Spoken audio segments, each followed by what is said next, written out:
My name is John, and today we'll be reading What Will Your Rabbi Talk About This Week by Dennis Prager on Townhall, posted September 19th, 2017. Dennis Prager is America's rabbi and a light of wisdom for America in these troubled times. Tomorrow night is Rosh Hashana, one of the two high holy days of Judaism, or days of awe as they are called in Hebrew. The other high holy day, 9 days later, is Yom Kippur, the Day of Atonement. Just as there are many Christians who only go to church on Christmas and Easter, there are many Jews who only go to synagogue on Rosh Hashana and Yom Kippur.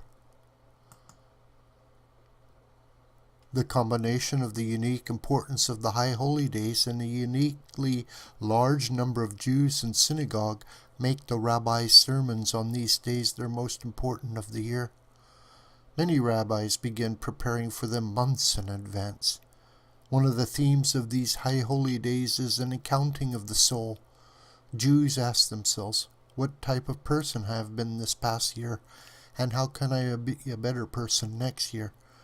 That is why the days between Rosh Hashana and Yom Kippur are known as the 10 days of repentance. Some variation on this subject is what rabbis have most often talked about for as long as they have given these sermons.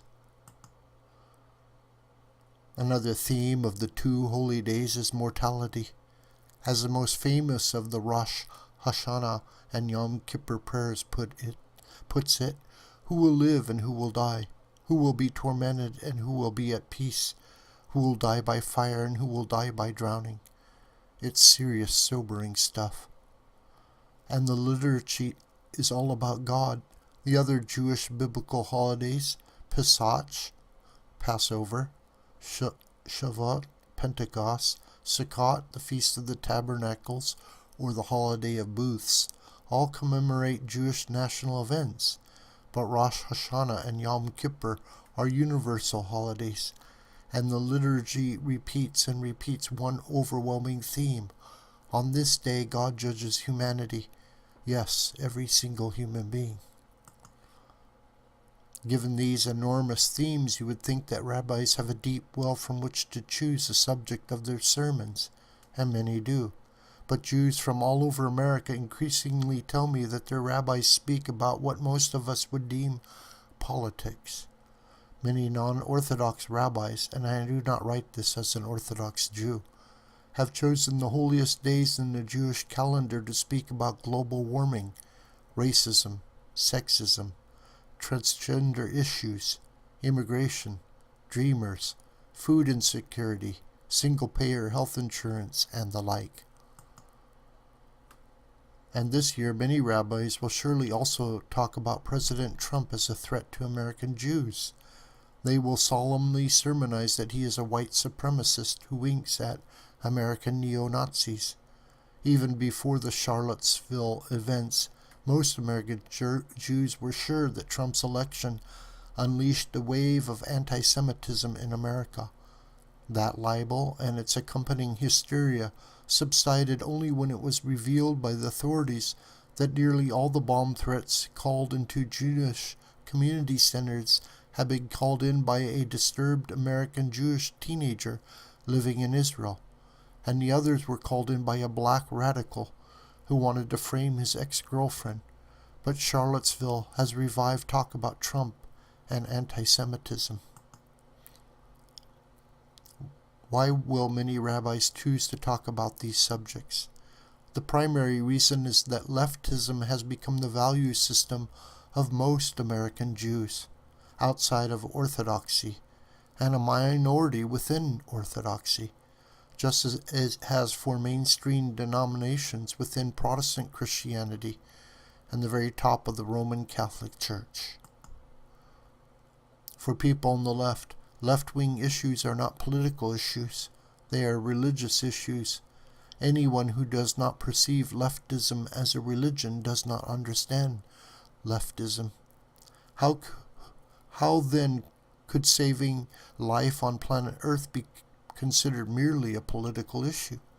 What could be more important to talk about on Rosh Hashana and Yom Kippur than human survival?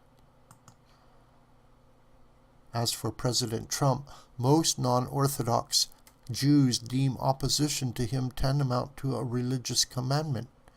That is why the conservative and reform denominations announced that they would not participate in a pre-Rosh Hashana telephone call with the president, while the Orthodox said it would. For conservative, reform, and other non-Orthodox Jews, talking to Trump is apparently a chet, sin, and one should distance himself from sin, especially at this time of the year. Indeed, they regard his very election as a national sin, which is why some rabbis announced that they had fasted after his election, and why many synagogues sat Shiva, ritually mourned, as they would upon the death of an immediate relative. But just as mainstream Protestant churches and many Catholic churches are emptier than ever, especially of young people, most non-Orthodox synagogues are in decline and increasingly devoid of young people.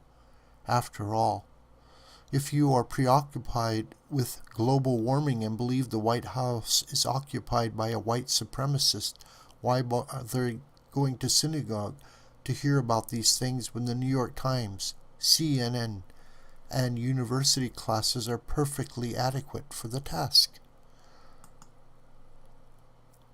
Meanwhile, Jews who want to hear their rabbi talk about God and traditional Jewish values will almost all go to an Orthodox synagogue, or they will go to a non-Orthodox synagogue and feel alone. This video is a production of the School of the White Crane. My name is John Brooker, and you can reach me through commentary on this video or through my email listed here. Please share this video with family and friends and on social media. May God richly bless you.